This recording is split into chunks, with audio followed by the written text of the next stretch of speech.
All right, it's another day.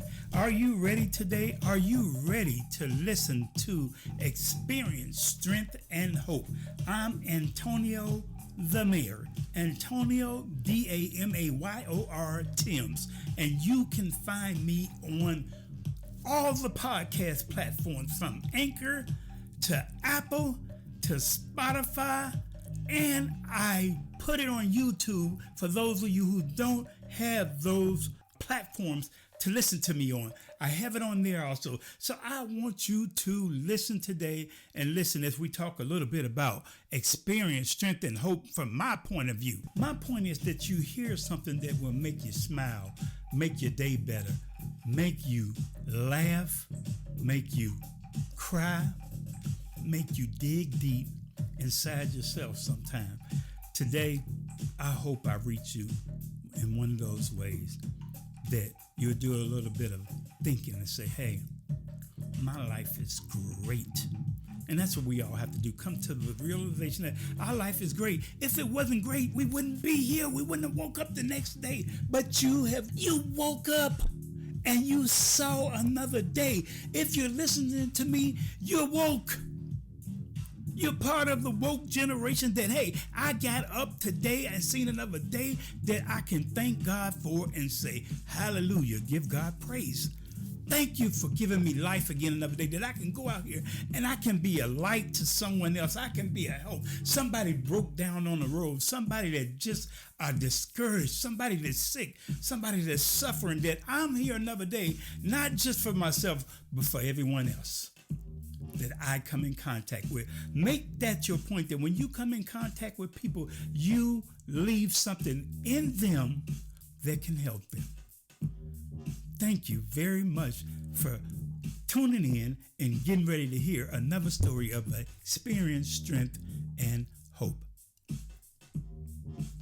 You know, it was one thing or a few things maybe I just want to talk about just that happened recently to me. You know, something I found, try to find comedy in a lot of things.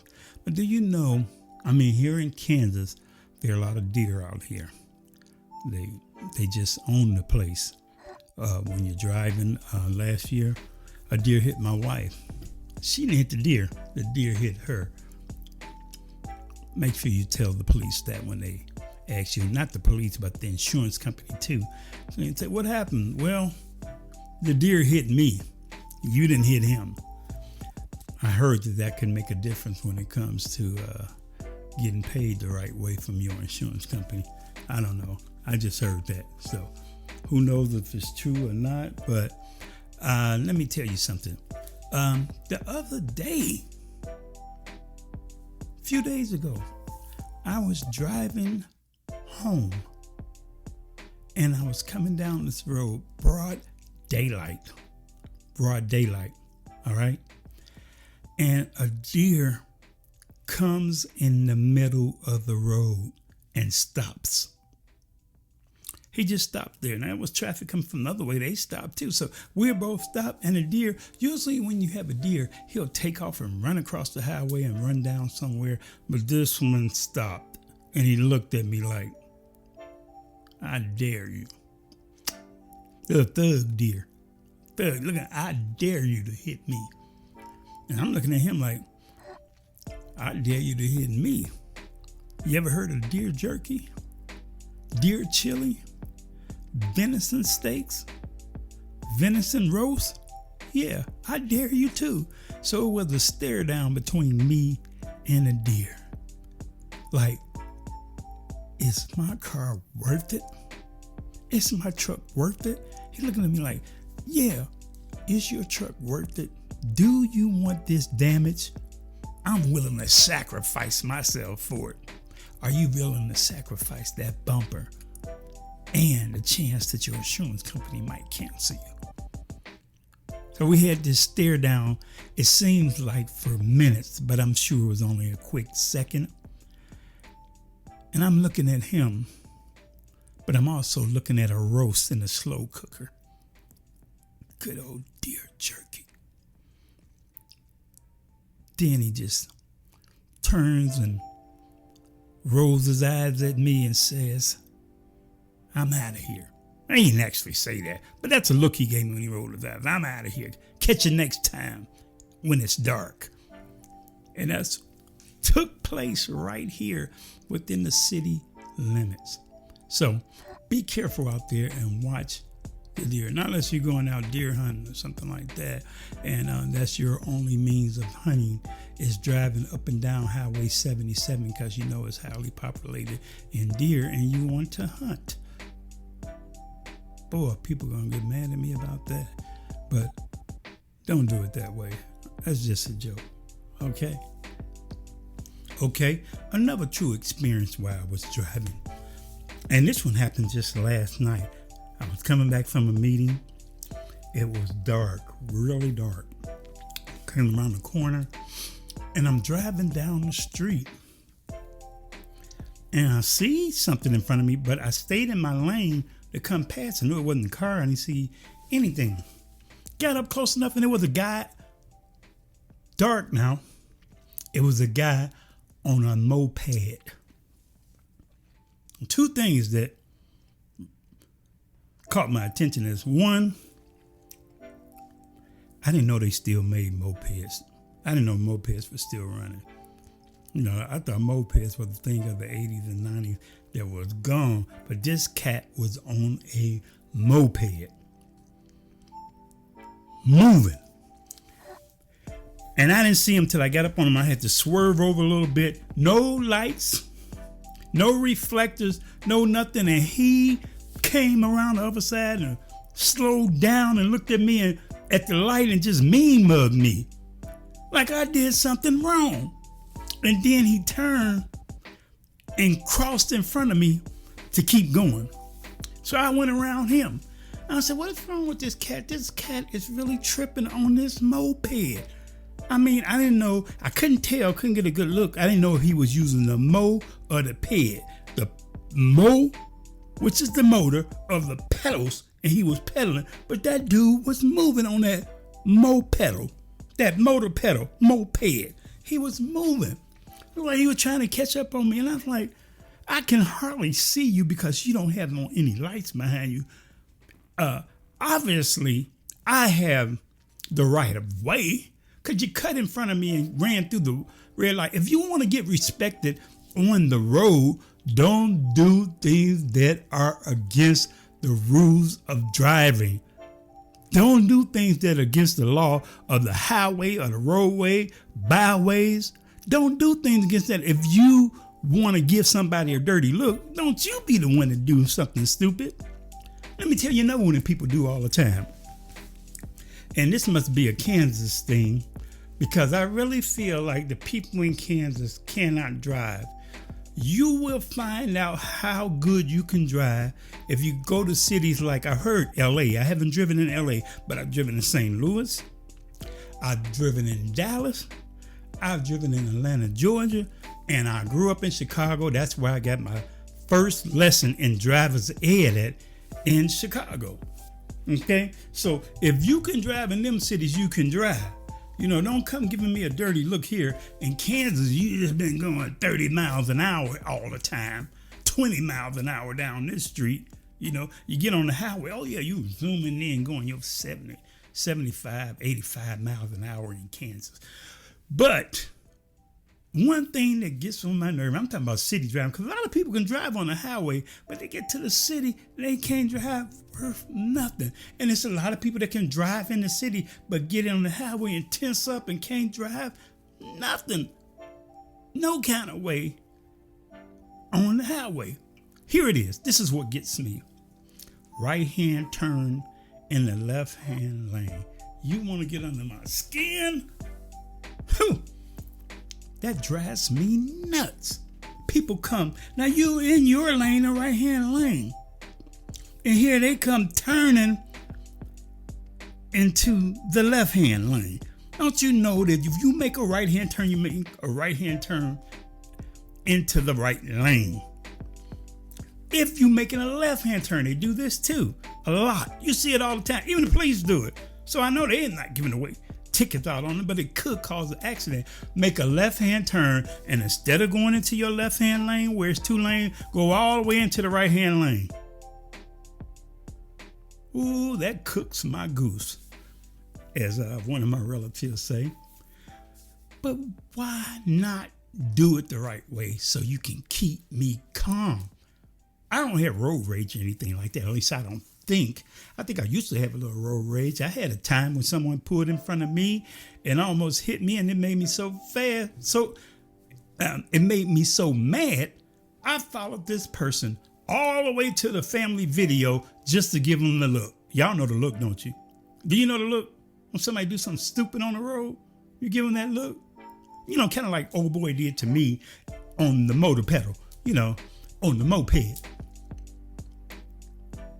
Gave me that look. And back to him anyway. I don't even think I told you. This cat was behind me, motor pedaling, seems like 30, 40, 50 miles an hour. And I think he's trying to catch up with me, but it's hard for me to see because he had no lights, no reflectors, and the moped is black. He's black. He had on black. I mean, it's blackout time. And he's coming up behind me. I'm looking at him and saying, this cat is pedaling his tail off. And this motor, I know it's only like a lawnmower motor on there, and this motor is mowing up something. And he's trying to catch up. And I'm trying to decide, what is he going to do when he catch me? Huh? Is he going to kick the kickstand down at the stoplight and give me a look? Huh? Or is he going to kick the kickstand down and come look at me, turn his moped off, and come after me? I gave it a little gas, and I said, let me get out of here. It's too late for this. I'm not finna. I mean, when I bring my bike out the garage, then me and you will have a duel. I know you probably can beat me on your motor pedal.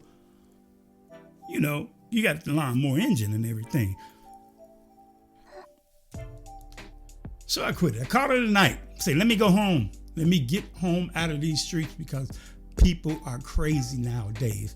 They're making left-hand turns into the right-hand lane, right-hand turn into the left-hand. And they'll give you, they look like I'm told to do that. This is how I learned it. You know, they give you a test on that. When I had to, you can, not to give you a test, but on your driver's test, that was part of it when I was growing up. And also parallel parking.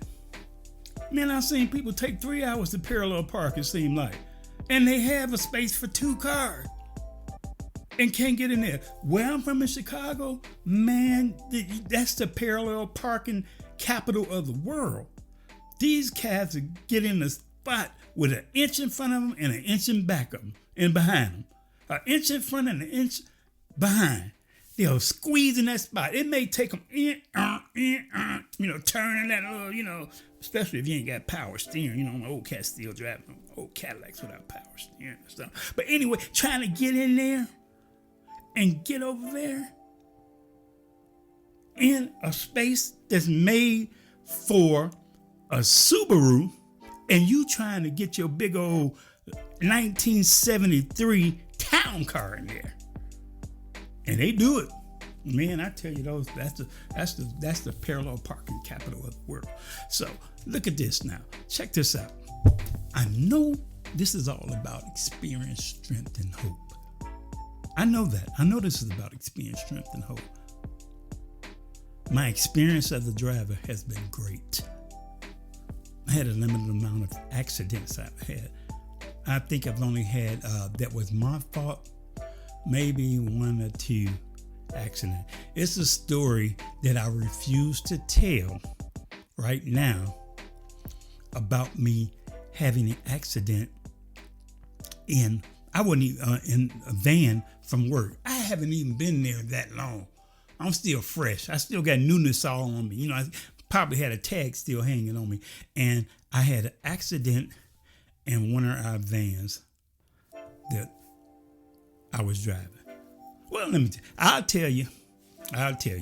Anyway, because everyone's human. We saved and going to church, born again, and we feel like the devil can't mess with us or do anything. But let me tell you what happened. We were leaving out the job to drop kids back off after group. This when I had first started and I used to do group. And we had this young lady that worked with us named Jasmine, beautiful Hispanic lady. And she just talk all the time. I mean, just constantly about everything. And so I'm in the van, and this is a big old Econoline, big van, getting ready to pull out or take the kids to group, waiting for everybody to get loaded in. And she jumps while I'm bagging up. She jumps in the front seat, closes the door, puts her seatbelt on. I go to bag up. And, I think it was probably around anywhere from 95 to 100 degrees that day. And she said, "Oh, it's hot," and pulls up her dress all the way up to the waistline, the summer sundress. And I was bagging out, and I looked over and I saw it. And then it wasn't a look of lust. It's like, what is you doing? Come on, I'm human too. And I went to turn, and I didn't know a car was coming out. And I pulled out, and boom, another car hit my wheel. Van hit the wheel, knocked the wheel all in. They just cracking up when I told them what happened, told them about it and stuff. My other co-worker thought this was hilarious, but I did, And I, to this day, hope that she understood what she did. She could have cost me my job. That was going to be my defense if they were going to fire me. I said, it ain't my fault, it's her fault for doing that. Don't you tell nobody that, though, y'all. Y'all keep this a secret, all right?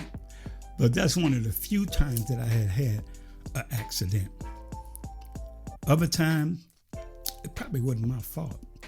I've been hit before, and people, bagged into, pulled out in front of, and everything. But I would like to know where these people are getting their license from. Are they just because of COVID?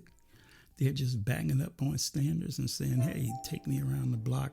All right, you pass. Can you drive from this corner to the next corner? You pass." Because that's what it seems like out here.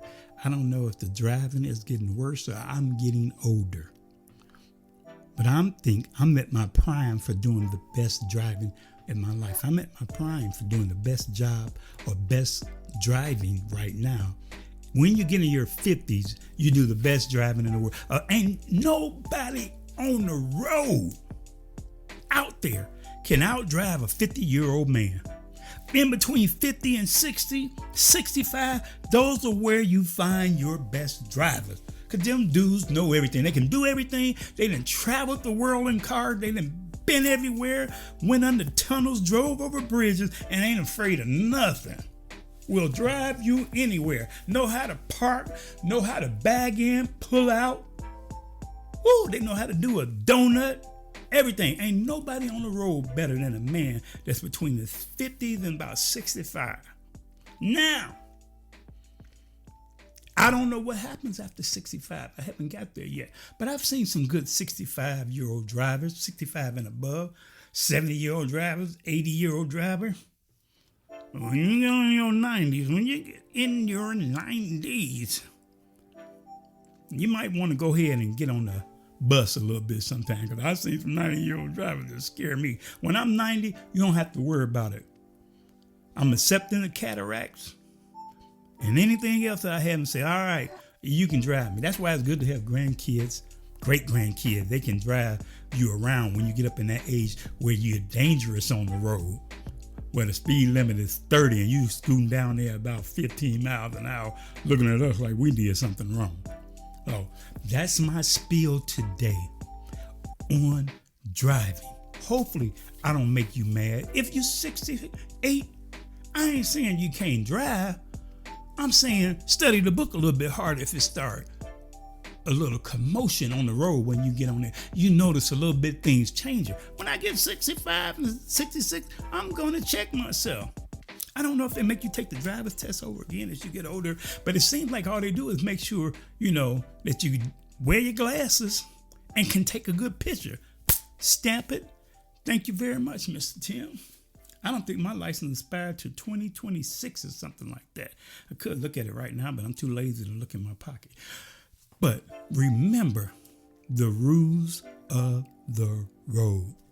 They're out there for you, whether you're on a moped or whether you're Bambi and you're running in the middle of the street staring at me like I won't make stew out of you.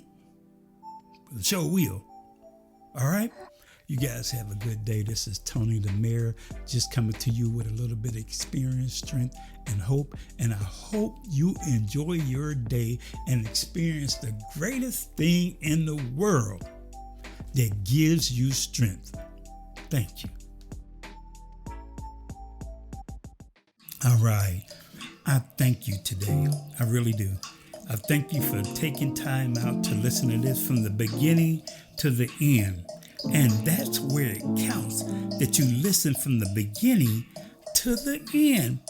Because you want to hear all the story, not just part of the story.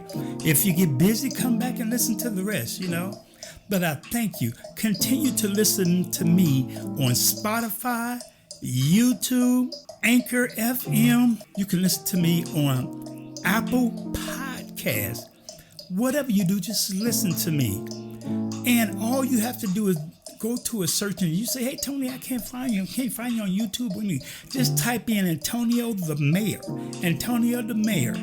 Antonio the Mayor. Damayor. Tim's. And I'm going to pop up in the search engine. That's how popular I am. And I'm just joking with you. But do that and you will find me. So make sure you listen and listen and listen. And tune in again. I thank you for this lesson of experience, strength, and hope that we could be a part of today, because that's what we want to do. We want to talk about where we get our strength in, how we experience getting our strength in, and the hope we have for tomorrow. So be strong, be courageous, but most of all, be real. Thank you.